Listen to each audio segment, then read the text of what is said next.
Hi everyone, so today I'm going to go ahead and do a health update, and just for the new people that came to the channel, I just want to let you guys know what to expect from these type of videos. These health update videos, they are essentially made to document and record my thyroid recovery process. I actually have a playlist on the channel where I put all of these videos, and you can kind of see the evolution throughout the years of where I've been. And that's what this is all about. These type of videos are much more exploratory. They are me exploring ideas, exploring what's happening to me, and then at a later point in time, when I know what's going on for sure, I would make a more structured video about these topics. But just so you know, these are exploratory in nature and personal. So if that interests you, of course, you're welcome to stay to see where I'm at, thyroid-wise. So the last time I talked to you guys about this was right after Christmas. I just talked about my winter strategy, which was the different herbs I was going to take. I talked about the fact that I was going to have a red meat winter, so I'm focusing much more on red meat, just because it has less PUFA in it, polyunsaturated fatty acids, and it has a bit more nutrition. It's a bit richer. And I've tried to focus less on, candy and that kind of stuff, focusing much more on having sugar in coffee. Even something like ice cream would be better because there's other nutrients in it. So I've had to go back and forth with the sugar. I was able to stay strong for a while. Then I had to start eating more sugar again. But I have been counting calories. In the last video I said I didn't know how long my inability to count was going to last. Really, after taking the herbs for less than a week, or like about a week, I was able to start counting pretty much immediately. I got my weight back down to where it was before Thanksgiving, so I'm officially at my lowest as far as on this journey. I'm currently sitting at 349 pounds and 50.6% body fat. So, and it's 349 pounds exactly. My lowest recorded in November was 349.2 with 50.7. So I am officially at my lowest that I've been. The holiday weight gain, all that is completely gone. And now I'm in a new chapter. It's a new year. We're still in winter. It's still challenging, especially when it gets colder.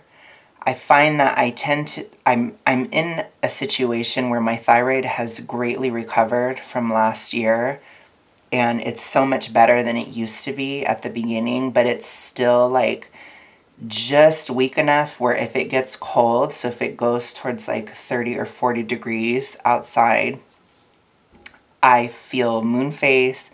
I sort of slide down the thyroid scale. I start craving sugar, I start kind of doing that stuff. And it does, in a sense, sort of slow down the weight loss process as well. But I will say that all things considered, I gained weight massively in winter of 2022. So I'm doing really, really well because I'm still making progress. And it's actually going more than what I expected. Like I'm able to still lose a little bit, actually eating more calories, which is interesting.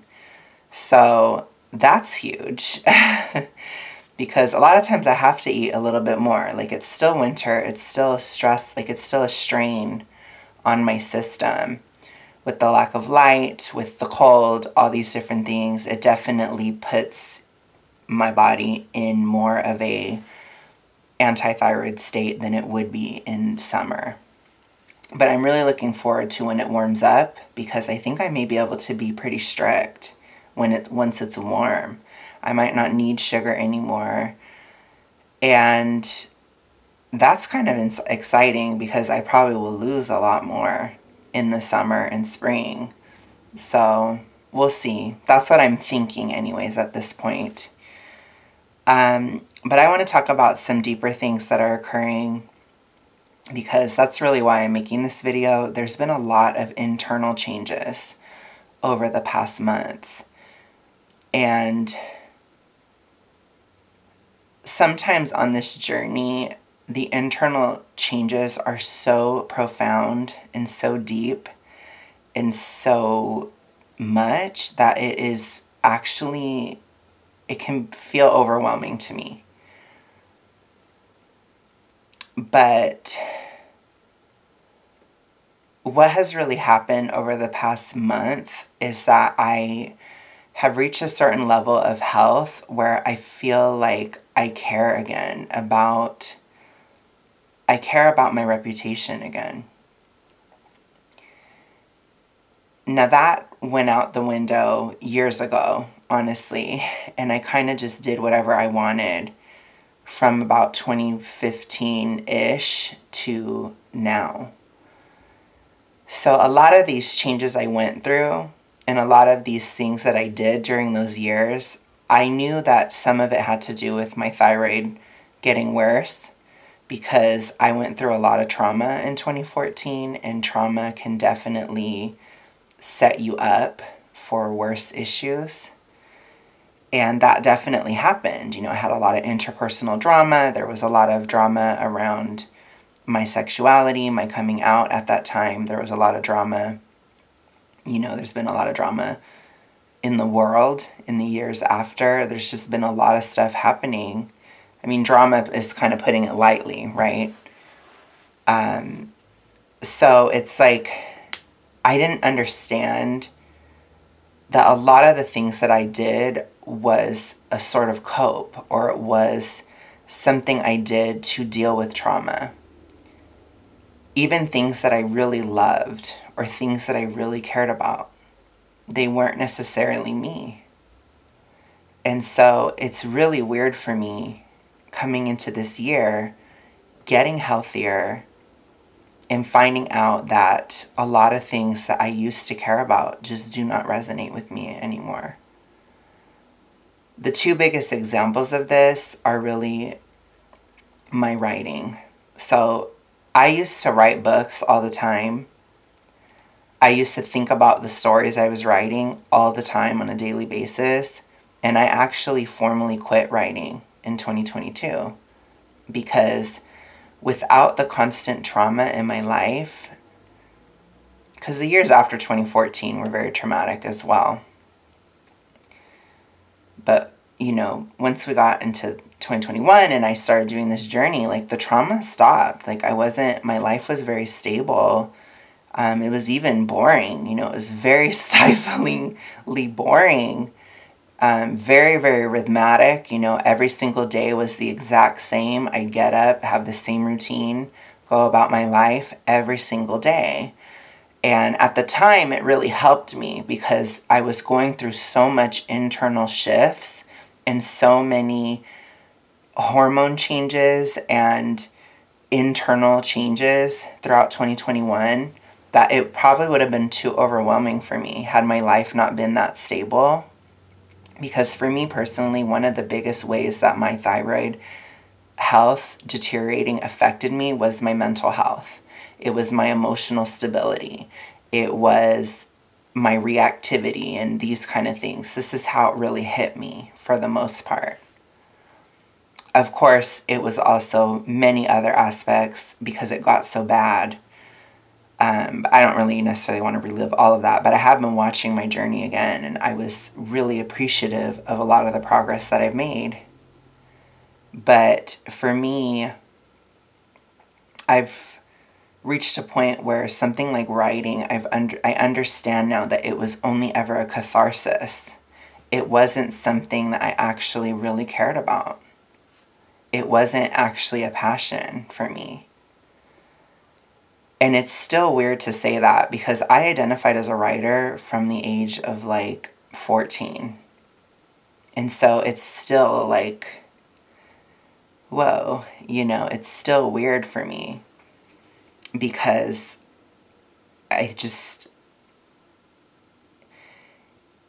hard for me sometimes when I change a lot But, you know, I was crying about all this in 2021 in November. Like, I knew that these changes were going to keep happening and they were going to be permanent, because I knew I was never going back to the way that I used to eat in 2021 November. So I already cried. There's even videos in this playlist of me crying about that fact, that I'm not going to be who I was anymore.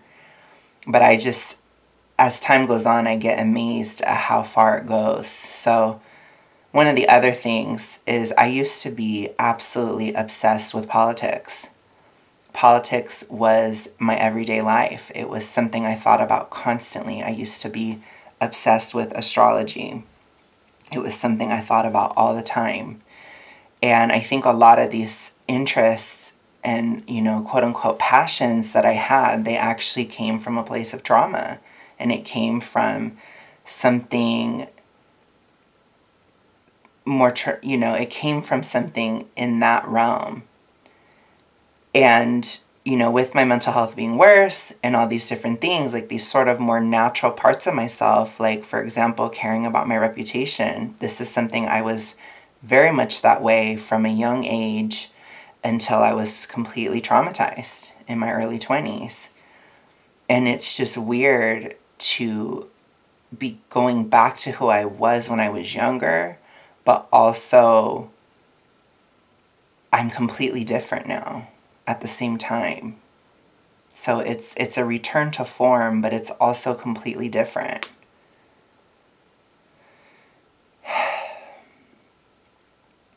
And I think for me, I struggled a lot with being very disagreeable all the time.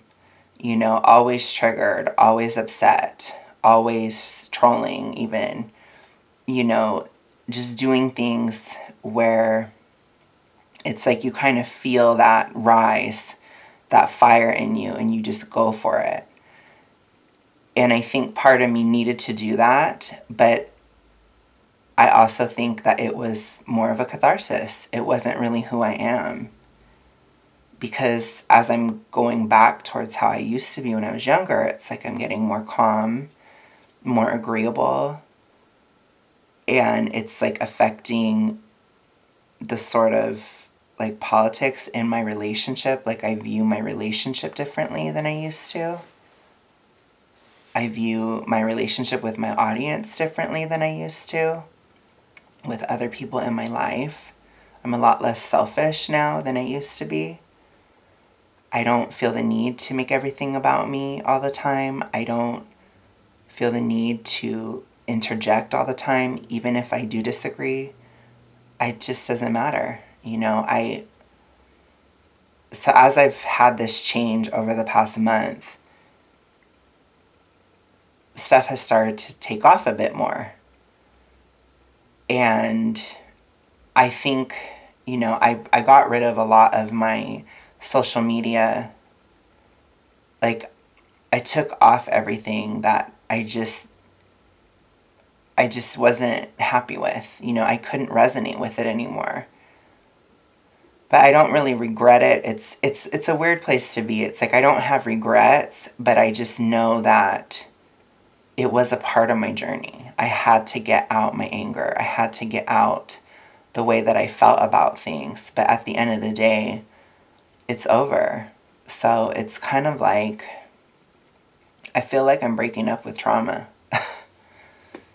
I feel like in January of 2023, I've reached a point where I no longer relate to being in pain. I no longer relate to struggle. I no longer relate to a lot of these things that were such a huge part of my life throughout so much of the deterioration of my hormones and ultimately my mental health and other aspects.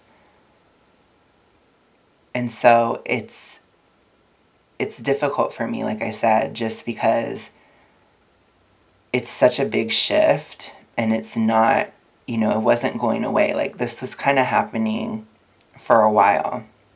A lot of my friends and stuff, they were kind of seeing how I was shifting over like December specifically. And I think who I am now is probably more authentic. And I think that that's why it's resonating with my audience. You know, I think that's why things are growing. Because I realized, and I'd gotten this advice from a lot of people when it comes to YouTube. A lot of people told me, you just need to be authentic. Just be you, be yourself. And I think I always was trying to be, but I realize now that it wasn't me. It was catharsis. It was release. It was something I needed to do out of a painful place, out of a place of disease and illness. And so it's weird. It's really, really weird, you know, because it's more about just how I conducted myself. And I wonder if thyroid health does have to do with why a lot of people are acting crazy these days, because I feel like when my thyroid was worse, it's like I just lost touch with how I appeared to other people. I couldn't perceive it anymore, whereas now I can. And it's on a deeper level. Like I had a moment like this in November of 2021. I'd say that was definitely, you know, September of 2021 was a huge turning point, and November of 2021 was a huge turning point. But in November, I started dressing differently just because I saw that, you know, the way I was dressing was awful. You know, I was able to perceive style and fashion again. And I feel like now it's a little bit deeper than that. It's like I can see how I'm coming across. I can see, you know, how my reputation is affected. Like, am I embarrassing my partner or not? Like, am I embarrassing my business partner that I'm going to be working with later this year? Am I embarrassing my family? You know, it's like I just started thinking more about these things. Like, am I being an embarrassment to other people? So it's like, and if so, like, shouldn't I mitigate that, or shouldn't I make it easier to associate with me if, you know, within the people that are in my life? So, like, these are the kind of thoughts that I'm thinking about, and where it's like I reached that point in my health journey where I just see these things, and these things used to be like second nature to me. You know, you guys can tell, like, I'm very feminine, and I think I lost a lot of my femininity within my hormone issues, because I think a lot of the things I'm saying right now are just super feminine. It's like, I don't want to be an embarrassment. I don't want to be that cringe person anymore. I want to stay in my lane, and I want to make progress on this goal, because, you know, what is left over is like the real passion that I have for this issue, for this stuff. And it's like, I don't want anything to distract from this issue, because it's so important to me on so many levels. I am just like, because when I think about other people like me who have struggled with their health, when I think about people who struggle with, like, having to take care of somebody that they shouldn't have to take care of, or, you know, the sort of inconveniences, or the emotional labor of dealing with people that are morbidly obese, where none of these issues have to exist, even just on a thyroid level in general. Because I think this does affect a lot of thin people too. It's like, when I see all these different problems in society, and I see it from such a big thing, it's like, this is so important. I don't think anything else really matters to me. And so it's like, I can bring that, like, I still have the passion, like, and I love YouTube. I've loved YouTube forever. So that is something that has stayed with me. You know, I always was telling my friends and stuff, like, I used to think I was a writer, but I'm actually a speaker. And I think I was just too scared to speak. So it's like, it's just a lot of these different things going on in my head. but I am just still kind of reeling from such a huge shift that this is, you know. Like, I had to get rid of a lot of the videos and stuff on my channel because I didn't resonate with it anymore. I didn't resonate with how I acted. I felt like it was embarrassing. And it's like, I had to do it. You know, it's weird. Sometimes I think you just have to do things because I'm like, I need it to be easier for other people in my life. Like, that's where I'm at. And so it's such a weird thing. And I feel like this is so countercultural right now, which is really weird. But that's just where I'm at right now. I'm still figuring things out, but I've returned to this part of me that I never thought I was going to get back. I never realized that this was still me. It was just under all the trauma. And the fact that that trauma is now gone is something that is really, really incredible to me. So that's where I'm at, because it feels like I'm younger. It feels like a lot of the things I've been through are just gone. And I feel like I'm even more able to return to my femininity in a natural way. So I think this is good, you know, as Taylor Swift says, like, I don't know, there's like this song called Daylight, which I'll probably listen to it a lot today, which says like, the cloakers and daggers and whatever are gone now because it's brighter now. And basically, like, all I see is daylight. And that's kind of how I feel. Like, I just feel like I don't need to go towards these deeply cathartic experiences, these gritty things anymore. And I feel like I just want to go more towards peaceful, loving, lighter situations.